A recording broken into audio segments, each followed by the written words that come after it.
दांतों का हिलना एक बहुत ही कॉमन प्रॉब्लम है। एक उम्र के बाद यानी कि बुढ़ापे में अगर आपके दांत हिल रहे हैं, निकल रहे हैं, तो ये नॉर्मल है, एज फैक्टर होता है।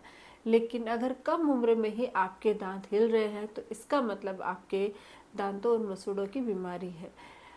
ऐसे सिचुएशन में आपको डरना नहीं है। आज इस वीडियो में मैं आपको एक बहुत ही बेहतरीन होम रेमेडी बताने जा रही हूँ, जिससे आप अपने हिलते हुए दांतों को रोक सकते हो, दांतों को मजबूत और स्ट्रॉन्ग बना सकते हो। तो मैं हूँ डॉक्टर पूनम और आप देख रहे हो smile openly with doctor Poonam. Video शुरू करने से पहले अगर अभी तक आप लोगों ने चैनल सब्सक्राइब नहीं किया है तो प्लीज़ सब्सक्राइब कर लीजिएगा। बेल आइकन को प्रेस करना बिल्कुल ना भूलिएगा ताकि आपको न्यू वीडियोस की नोटिफिकेशंस मिलती रहे। तो चलिए शुरू करते हैं आज का टॉपिक। दांतों का हिलना, इसके बहुत सारे रीज़न होते हैं। अगर आपके दांत में पायरिया की प्रॉब्लम है, मसूड़े वीक है, गम रिसेशन की प्रॉब्लम है, तो आपके दांत है वो हिलने लग जाते हैं। या फिर आपके एक्सीडेंटली कोई आपने बाइट कर लिया, कोई चीज़ें आप गिर गए हो तो उसकी वजह से भी आपके दांत है वो हिलने लग जाते हैं।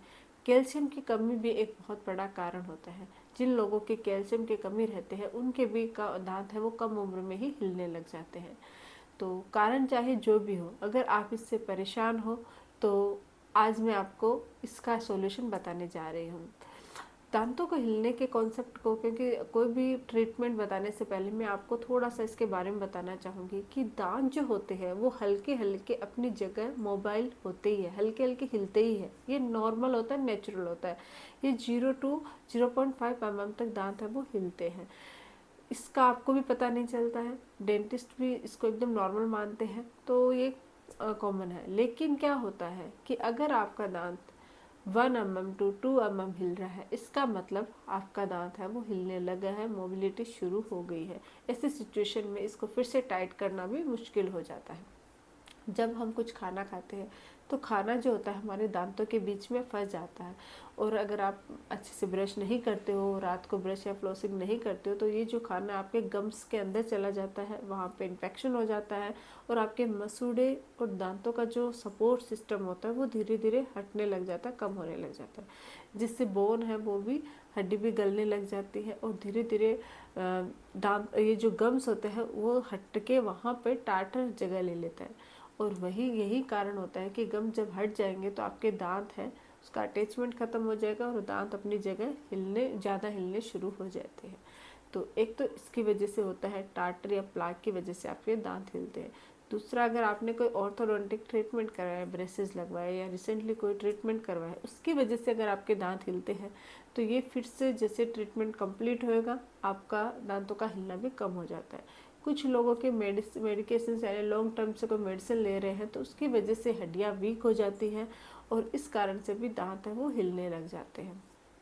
तो दांतों के हिलने को एक और मतलब ग्रेड्स में डिवाइड किया गया है, जैसे कि grade 0, grade 1, grade 2, grade 3 mobility बोला जाता है।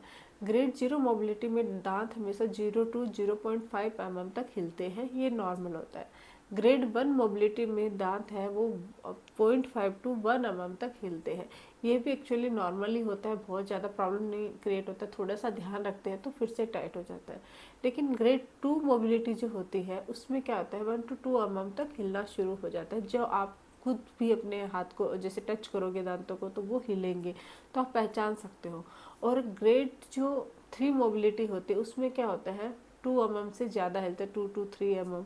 तो ऐसी सिचुएशन में फिर आपको इसका ट्रीटमेंट, ये दांत है वो झुलसने लग जाता है, ज़्यादा हिलता है, तो ऐसी सिचुएशन में हो सकता है कुछ समय बाद वो दांत है वो निकल जाए। लेकिन अगर बहुत ज़्यादा हिल रहा है, ग्रेड 3 मोबिलिटी में आपका दांत है, तो इसका मतलब कि उसको फिर से टाइट करना बहुत मुश्किल होता है, वो निकलेगा ही। लेकिन ग्रेड 1 या ग्रेड 2 मोबिलिटी है तो आप इसको फिर से टाइट कर सकते हो, घर पर ही मजबूत बना सकते हो। साथ ही अगर आपकी ग्रेड 2 मोबिलिटी है तो आप डेंटिस्ट के पास जाके उसका ट्रीटमेंट भी करवा सकते हो, उससे भी वो ठीक हो जाते हैं। तो क्या क्या ट्रीटमेंट है, सबसे पहले तो होम रेमेडी के बारे में जानेंगे, फिर डेंटिस्ट क्या ट्रीटमेंट करते हैं उसके बारे में जानेंगे। तो अगर आप चाहते हो कि घर पे ही आपके दांत मजबूत बन जाए, हिलना रुक जाए, डेंटिस्ट की ज़रूरत ना पड़े, तो इसके लिए आपको थोड़ा सा, मैं सबसे पहले तो नीम का पेस्ट बनाना बता रही हूँ। नीम का पेस्ट आपके दांतों को मजबूत करता है, आपके मसूड़ों को मजबूत करता है और आपकी मोबिलिटी कम करता है। ताज़ा नीम की पत्तियाँ लेनी है और उसको पीस कर उसका एक पेस्ट बना लेना है। और उस पेस्ट में हल्की सी हल्दी, हल्का सा नारियल का तेल यानी 1 या 2 बूंद नारियल का तेल और थोड़ा सा नमक ऐड करना है। और इसको अपने गम्स पे और टीथ के ऊपर अच्छे से अप्लाई करके 10 to 15 मिनट छोड़ देना है। फिर आप नॉर्मल पानी से इसे कुल्ला कर सकते हैं, तो हल्के हाथ से अपनी फिंगर की मदद से अच्छे से गम्स की मसाज कीजिए अप टू डाउन और डाउन टू अप, नीचे वालों को। इस तरीके से अगर आप मसाज करते हो तो इससे भी आपके दांत मजबूत होते हैं, मसूड़ों का इन्फेक्शन दूर होता है। नीम में anti bacterial, anti inflammatory property होती है जो मसूड़ों की सूजन कम करता है और दांतों के हिलने को भी रोकता है, दांतों को मजबूती देता है। एक तो इससे ठीक होता है। दूसरा है लहसुन का पेस्ट। लहसुन में भी एंटी बैक्टीरियल और एंटी इन्फ्लामेटरी प्रॉपर्टी पाई जाती है। आप लहसुन की 2 से 3 कलियों को अच्छे से पीस कर उसका पेस्ट बना लीजिए और उसके अंदर आप थोड़ा सा हल्दी पाउडर, नमक और थोड़ा सा नारियल का तेल ऐड कीजिए और उसको भी अपने मसूड़ों पे अच्छे से अप्लाई कीजिए और अप टू डाउन ऐसे मसाज कीजिए। आफ्टर 5 to 10 मिनट्स कुल्ला कर लीजिए। ये भी आपके दांतों को मजबूत करता है और साथ ही साथ आपके मसूड़ों का इन्फेक्शन भी दूर करता है। अगर आपके दांत में, क्योंकि इसमें एनाल्जेसिक गुण भी पाए जाते हैं, तो दांत और मसूड़ों में मौजूद मतलब पेन है वो पेन भी कम होता है और बैक्टीरियल जो इन्फेक्शन होता है वो ठीक होता है। तो लहसुन से भी आप अपने दांतों को मजबूत कर सकते हो। इसके अलावा है गुनगुने पानी में नमक डाल के कुल्ले करना। अगर आप रेगुलर बेसिस पे गुनगुने पानी में नमक डाल के कुल्ले करते हो तो इससे भी आपके दांतों के बीच में जो टार्टर बनता है, प्लाक जमा होता है, वो निकल जाता है और आपके दांत हैं वो और ज़्यादा नहीं टूटते, जिसकी वजह से आपके दांत वहीं रुक जाते हैं और दांतों का हिलना भी कम हो जाता है। ये तो है होम रेमेडी जिसकी मदद से आप अपने दांतों को मजबूत कर सकते हो। अब ये कि अगर आप अपनी ओरल हाइजीन का ध्यान रखते हो तो इससे भी आपके दांतों का हिलना कम होता है। ओरल हाइजीन में होता है कि आप रेगुलर दिन में 2 बार ब्रश कीजिए। सुबह तो करते हो लेकिन रात को सोने से पहले ब्रश जरूर कीजिए। ब्रश के साथ फ्लॉस जरूर कीजिएगा।